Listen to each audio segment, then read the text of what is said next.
গুড়ি গুড়ি বৃষ্টি মাথায় নিয়ে নীলফামারীর বড় মাঠে একরাশ স্বপ্ন নিয়ে আর্জেন্টাইন সমর্থকদের জটলা। দ্বিতীয়ার্ধ শুরুর কিছুক্ষণ পরেই তুমুল বৃষ্টিতে একাকার নীলফামারীর বড় মাঠ। তারপরও প্রিয় দলের হাতে উঠবে সোনালী ট্রফি, এই প্রত্যাশায় মাঠ ছেড়ে যায়নি কেউ। এই বৃষ্টির মধ্যেও একজন মানুষও আপনি দেখবেন যে একজন মানুষও এখন পর্যন্ত মাঠের বাইরে যায়নি। অনেকে ভিজে গেছে, তারপরও খেলা দেখতেছে, এটাই খেলার সৌন্দর্য। স্বপ্ন হয়তো সবসময় সত্যি হয় না। প্রিয় দলের প্রিয় তারকার হাতে টানা দ্বিতীয়বার ট্রফি উঠবে, সেই স্বপ্ন ভেঙে চুরে একাকার তোরেসের পায়ে। বড় মাঠের হাজারো আর্জেন্টাইন সমর্থকদের ম্যাচ শেষে কাক ভেজা হয়ে তাই চুপচাপ বাড়ি ফেরা, মনে একরাশ দুঃখ, কণ্ঠে রাজ্যের হতাশা। দুর্ভাগ্যবশত গোল দিতে পারি নাই, এটা হচ্ছে বিষয়। হতাশ আমরা আজকে, হতাশ মানে বলার কোনো ভাষাই খুঁজে পাইতেছি না।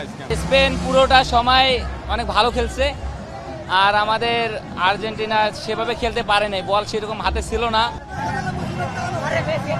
অন্যদিকে আর্জেন্টিনা বিরোধীদের বাঁধভাঙা উল্লাস, কাদায় গড়াগড়ি আর উদ্দাম নৃত্য যেন প্রতিশোধের আগুনের বহিঃপ্রকাশ। আনন্দ প্রকাশের জন্য তাই কে কি বলছেন এটা যেন মাথাতেও নেই। ভাই আমাদেরকে আজকে অনেক আনন্দ লাগতেছে, মনে হচ্ছে যে ভাই আজকে ঈদের দিন। ভাই আর্জেন্টিনাকে হারাইতে পারছি ভাই, ওরা খুব লাফালাফি করছিল। স্পেনকে সাপোর্ট করেছি, স্পেন জিতেছে, আজ আমার মতো খুশি আর কেউ নেই। শেষ হলো উন্মাদনা, কারো খুশি কারো হতাশা। এই নিয়ে আবারও স্বপ্ন বুনে যাবে 2030-এর আশায়।